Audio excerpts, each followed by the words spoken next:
วันนี้มาอัปเดตสวนมันมานะมันก็บ่อยากเป็นไปได้พี่น้องเอ้ยให้อยู่สวนมาเนี่ยดินบ่อยากงามไปได้บ่อยาก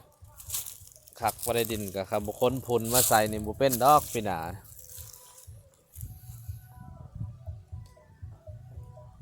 นี่คือมันโตที่พานแล้ว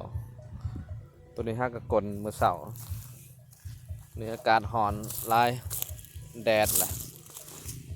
กลบ่ได้ตาที่ตะเวนลงจังหน่อยจังเอามากลใหม่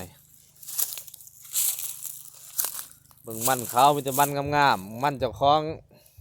มีตัวหัวทอโปรตีนฟูมือนี่แล้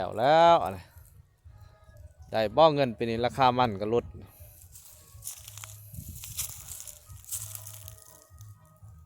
อ้าวโอเค